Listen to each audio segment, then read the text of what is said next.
الحمد لله وكفى وسلام على عباده الذين اصطفى أما بعد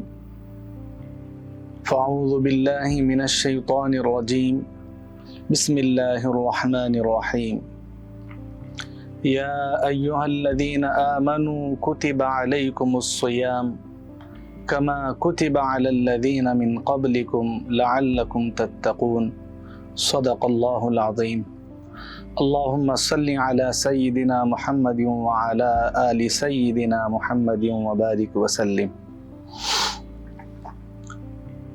اللہ تبارک و تعالیٰ کا بے پناہ احسان اور اس کا فضل ہے کہ اللہ تبارک و تعالیٰ نے پھر سے ایک بار ہم سب کی زندگیوں میں رمضان المبارک جیسا عظمتوں والا، برکتوں والا، رحمتوں والا، فضیلتوں والا مہینہ ہم سب کو عطا فرمایا۔ اللہ پاک ہم سب کو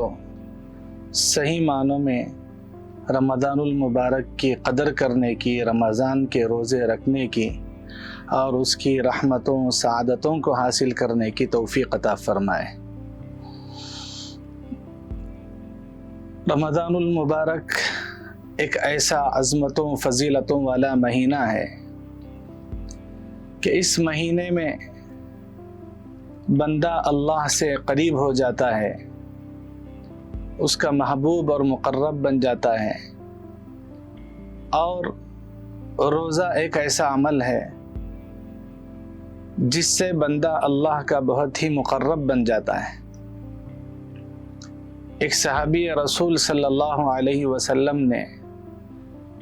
پیارے آقا جناب محمد عربی صلی اللہ علیہ وسلم کی خدمت میں حاضر ہو کر عرض کیا، یا رسول اللہ صلی اللہ علیہ وسلم، مجھے ایسا کوئی عمل بتا دیجئے جس سے اللہ تعالیٰ مجھے خوب فائدہ دے، نفع پہنچائے، یا پھر یوں فرمایا ایسا عمل مجھے بتا دیجئے کہ جس سے اللہ تعالیٰ مجھے اپنا قریبی بنا لے۔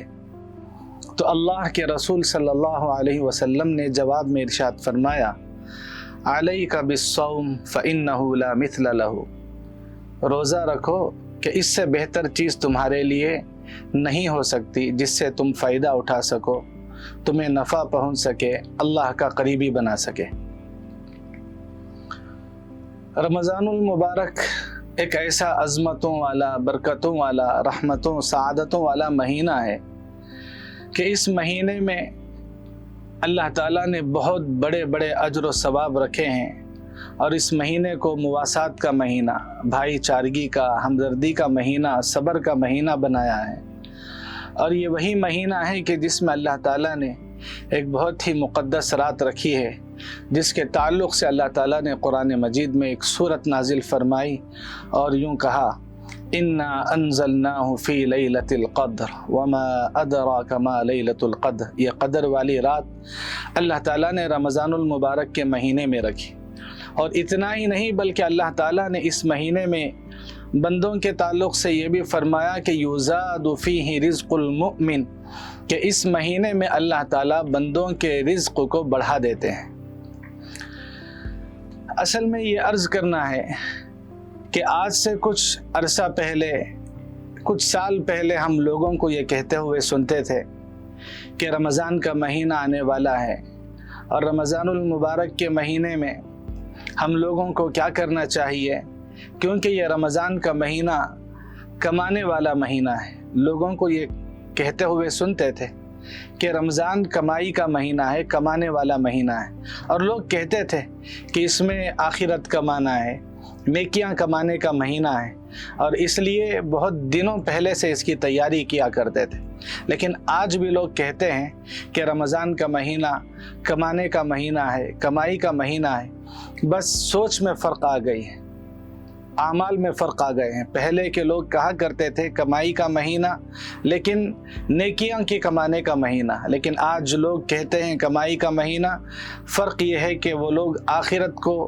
سامنے رکھ کر یہ بات کہتے تھے، اور ہم لوگ اس وقت دنیا کو سامنے رکھ کر یہ بات کہتے ہیں۔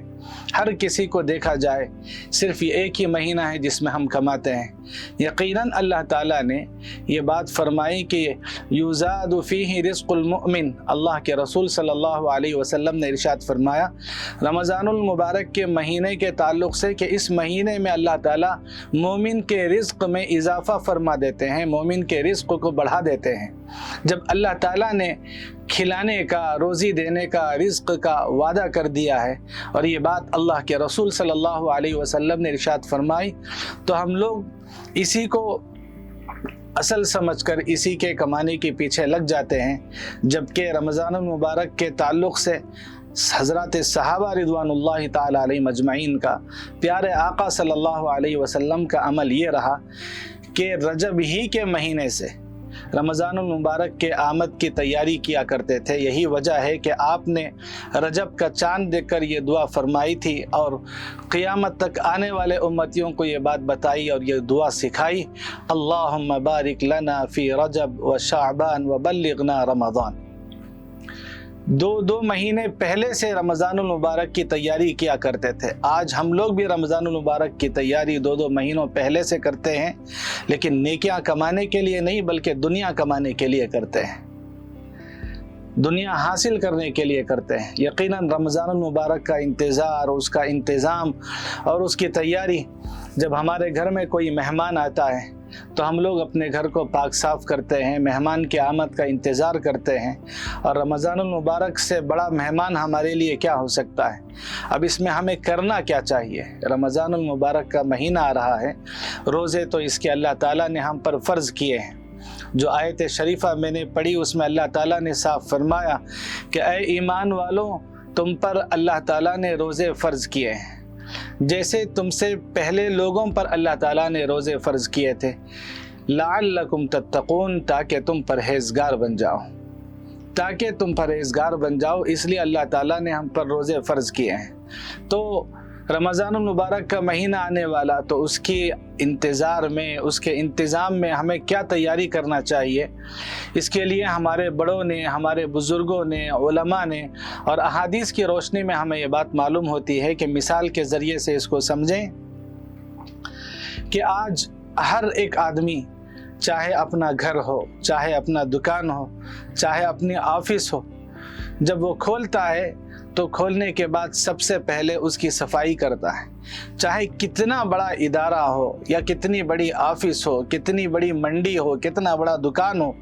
جھاڑو اس کے ہاتھ میں ہوتی ہے یا اس کے کام کرنے والے کلینرز ہوتے ہیں، ان کے ذریعے سے اس کو کھولنے کے بعد سب سے پہلے اس کی صفائی کی جاتی ہے۔ یہاں تک کہ دنیا کا سب سے مقدس محترم گھر جسے بیت اللہ کہا جاتا ہے، آپ نے دیکھا ہوگا کہ وہاں بھی مستقل صفائی چلتی رہتی ہے، مستقل جھاڑو دیا جاتا ہے، پانی سے صاف کیا جاتا ہے۔ تو مطلب یہ ہے کہ صفائی بہت ضروری ہے۔ تو بالکل اسی طرح رمضان المبارک کے لیے ہمارے لیے یہ پیغام دیا گیا ہے کہ ہم رمضان کے مہینے کی آمد سے پہلے، رمضان کے آنے سے پہلے اپنے آپ کو، اپنے ظاہر کو، اپنے باطن کو صاف کر لیں،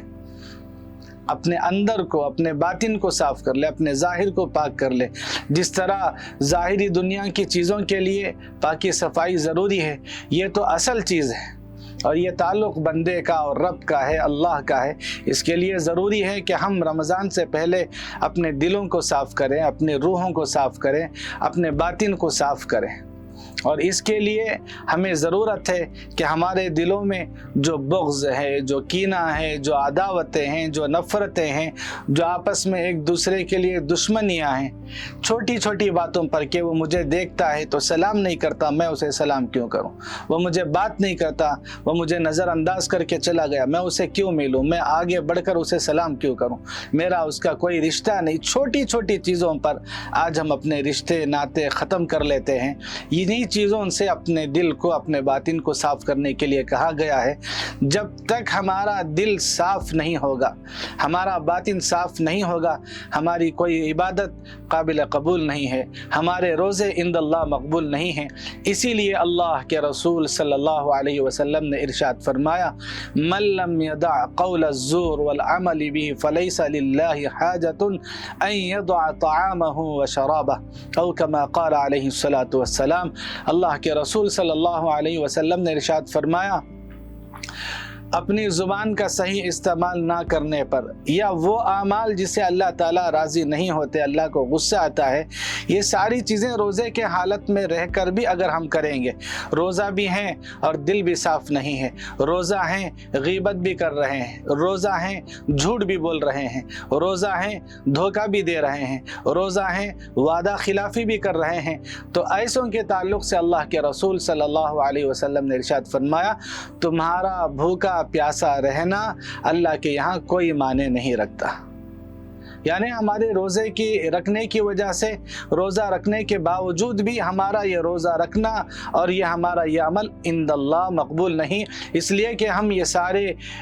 چیزوں میں برائیوں میں ملوث ہیں، اس لیے ہمارے لیے یہ ہدایت دی گئی ہے۔ لہٰذا اسی کو میں آپ تمام کی خدمت میں پیغام دینا چاہتا ہوں، اپنے ظاہر کو، اپنے باطل کو پاک کریں، اپنے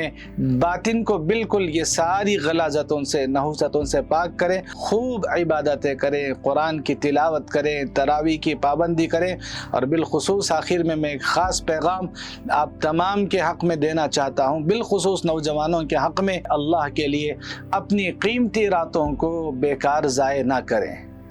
یہ وہ راتیں ہیں کہ جس میں بندہ دعا کرتا ہے تو اس کی دعا قبول ہو جاتی ہے، یہ وہ راتیں ہیں رمضان المبارک کی برکت کی راتیں، برکتوں والی راتیں، عظمتوں والی راتیں، کہ ان راتوں میں بندہ قرآن کی تلاوت کرتا ہے، ایک عمل کرتا ہے تو اسے 70 کے برابر کا ثواب ملتا ہے۔ تو ایسے قیمتی لمحات کو، ان کی قدر کریں اور بے جا ان کو ضائع نہ کریں۔ بالخصوص نوجوانوں سے میری درخواست ہے